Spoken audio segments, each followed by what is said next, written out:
Hello everyone and welcome to a new video on my channel. I'm Adam and welcome to Battle of the Beast.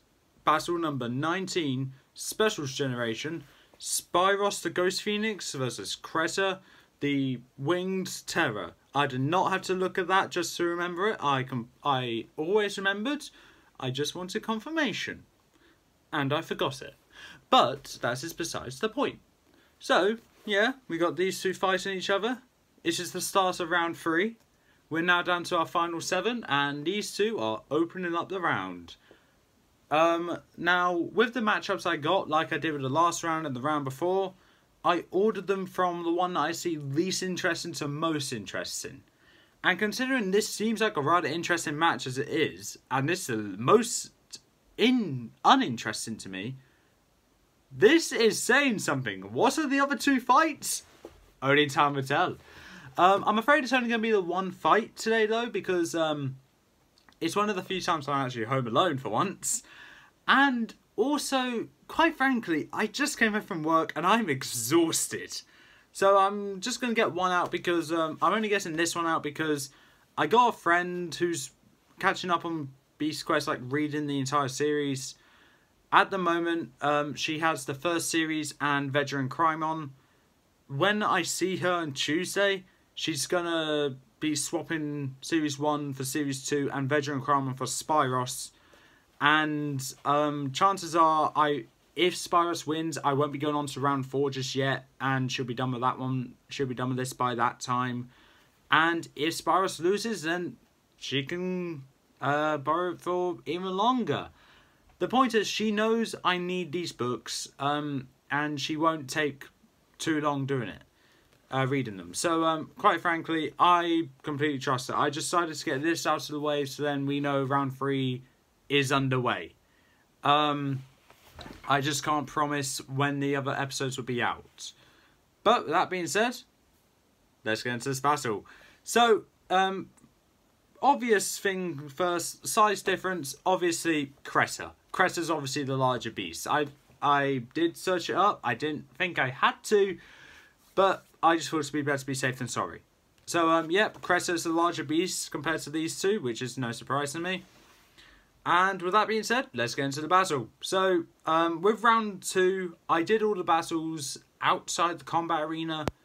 And, yeah, it was alright, but... And I only did that because I had a comment in... Falcor versus Vedra, I think it was? Or Vedra versus Falcor, where this person wanted battles to be outside the combat arena. And yeah, I understand why you wanted that, because it gives a change in background. But quite frankly, I had a hard time deciding where they're going to fight. So I'd rather stick to the combat arena. I did the entire of round 2 for that reason. And I will do it for at least one round in future tournaments. But I'm sticking to the combat arena for the others. Because I did it for the first round in the old generation. Second round in the new generation. No, in the special generation.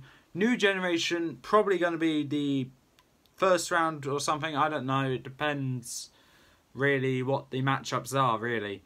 But with that being said, combat arena for now. So unfortunately, the landlord for the combat arena, bless him, God bless him. That's all I need to say, really. So yeah, let's get into this. So as these two beasts exit from their chambers, they both flee through the sky exit. Spiros flies up in a ball of fire. I watched Kung Fu Panda recently, so ball of fire is relatively fresh in my brain. And Spiros looks over, and what she sees is a swarm of insects swirling round in like double helix formation, I think it is. So they're like two separate lines going up, just intertwining with each other, just going round and round to where they just crash into each other, where they just form the massive monstrosity that is Creta. Honestly, I love the description, but I'm really ashamed that I can't describe the description. Oh my god, I have a severe case of the giggles today. So Spiros immediately conjures up a fireball and lobs it towards Creta. Creta decides to stay where she is and just reform herself to where the entirety of her head going through her body just makes a doorway for the fireball just to go through, and it just goes into the distance, never to be seen again. Probably burning down a forest by now. Oh my god, I have such an obnoxious laugh. Oh god, that's going to throw me off now. Whilst Creta was reforming herself though, she looks back to where Spiros is, and she's gone. Where'd she go? She looks down, she looks up, she looks left, she looks right, nowhere to be seen.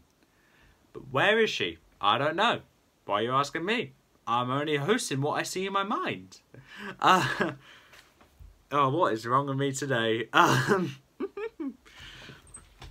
So Creta flies towards, flies or strides, I don't know which one it is, flies towards the middle of the arena and just lands on the ground, looking around for where Spiros is. And just for a brief minute, Creta hears a wing beat and she flings her claw up towards that, like completely detaching it from herself, going up into millions of tiny stabias, going towards that general direction, and going up into the clouds. And we hear a brief squawk, just like caca. What was that? What was that? Just a little caca. As in saying that, oh, Creta has hit Spiros. But what Spiros does is actually flies down to the ground and going towards Creta now, flinging fireballs directly towards Creta. Creta's able to dodge all of it by reforming herself to dodge all her fireballs. And Spiros gets the idea of lobbing more fireballs, but this time purposely missing Creta, whilst every now and then throwing some to hit Creta. And some of the ones that weren't intentionally going towards Creta, Creta gets hit by because she's trying to dodge the one that was aimed for her. But without Creta noticing, she's surrounded by a forest of fire. No, a circle of fire. Where did that come from? I tell you that, it came from the last battle. Spiros has seen the last battle, so... Copycat! Copy Phoenix, I meant. But yeah. Creta is now trapped in a ring of fire. But there's one thing that Creta has that Jakara didn't. She can fly! Oh my god, what is wrong with me today? Creta just flies high, so then she just doesn't need to worry about the fire. Spiros has figured out a solution for that and just flies straight towards Creta. Creta lifts her front claws ready in front of her face, ready to just catch Spiros by the wings. And what Spiros does is that she goes ghost mode, but realising that she can't go ghost mode through solid objects, it doesn't go through Creta, and Creta just clamps her claws on Spiros' wings. So what Spiros does is that she goes back to her normal form, where she starts blazing up, burning the stabias that's on Creta's claws, but whilst Creta's claws are injuring Spiros' wings. What Creta does, she lifts as high as she can and slams Spiros down into the ground. Oh my god! Slams Spiros down into the ground. Oh, such a wonderful creature. And it gets slammed into the ground. Of course I would do that. Whilst Creta is shaking off the burned stabias from her claws, she's reforming herself, shrinking ever so slightly just to make them all fresh and sharp. She flies up above Spiros and just detaches her wings to where they just come into her claws, so she just falls down directly on top of Spiros. Spiros sees that, conjures up a fireball, chucks it up, but with the stabias that were connected to her wings, she connects to her claws, forming a shield where it just burns them up, and she and Creta lands directly on Spiros, pinning her to the ground. Creta opens her jaws wide and bites directly into Spiros' neck with her main claws. So, there, with her main claws. So, these, and with her mandibles, I think they're called mandibles there, just crunches up on the... So crunches up with the beak and the chest there, and just pulls it out while still pinning her down. Just literally ripping out her throat.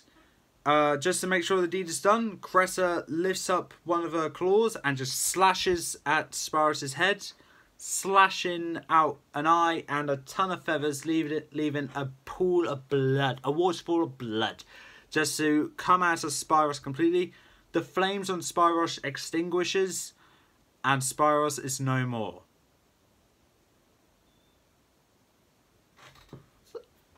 That's grim! That is really grim. I'm not even joking. That's grim for me. So the winner is Creta, the loser is Spiros. Now, I will point out the elephant in the room for this fight. Yeah, I know in Pokemon, fire beats bug. But that would be too obvious. I went how I thought it would go. And, technically, if I only, like, if my mind made Spiros actually remember that ghosts can't go through solid objects or gas, so it couldn't go through stabias, let's say, or rocks or boulders or anything, then if I made Spiros remember that, then the story may have been different and it may have been a more drawn out fight. But as my mind was like, oh, I'm going to commit to that, unfortunately Creta was able to get the advantage. It wasn't without pain and sacrifice for Creta though, losing a fair amount of stabias but not enough. For that, unfortunately, I had to give the victory to Creta. Spiros would... this was a close fight in my opinion, because it could have gone either way. But I wanted to try and make a fight where, just because it looks like one's at a disadvantage, it doesn't mean they're gonna lose. I mean, look at some of my Pokemon videos, for example. Those are very prime examples. Something else to say about this fight. I remember back in the old generation tournament, I remember just going on and on of how brutal and bloodthirsty Hawkeye was, because she disemboweled Epos and murdered Kronos and another beast. I can't remember what that other one was, but I just remember that every kill Hawkeye got was brutal. And then there's this one. Then there's Creta with a kill on Spiros, which in my opinion is more brutal than Hawkeye's kills. Because, like, okay, the way I described it may not sound that brutal, like ripping out the neck and then slashing out the eye and leaving the waterfall blood down her face with the flame just extinguishes. Yeah, doesn't sound too gory. But the way I picture it, though, it doesn't set right. And if you're wondering why Spiros didn't just fly away, if it wasn't obvious already, for those who did not listen fully, I'm not saying that any of you didn't, but when Creta caught,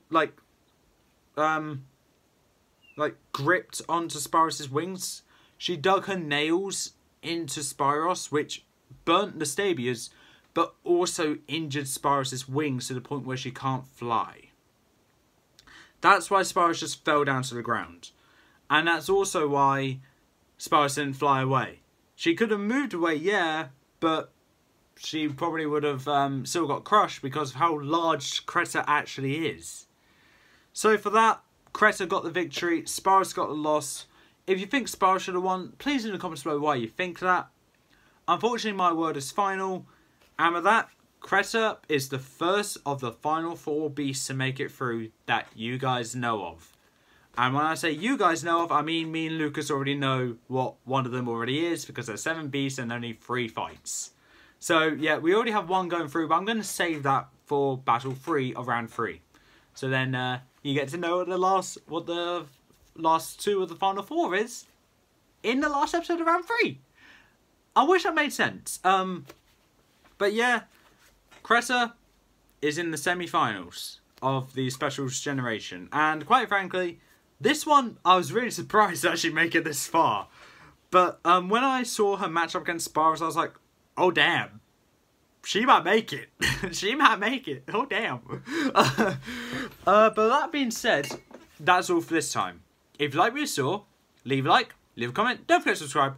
Join me in battle number 20 of Specials Generation, where we have a couple of a really good pairing here, in my opinion. I don't really want to spoil it, but let's just say there's a really big size difference on one of them compared to its opponent, and one which has shown to be very formidable already. That's all I'm going to describe about that. And that being said, peace out.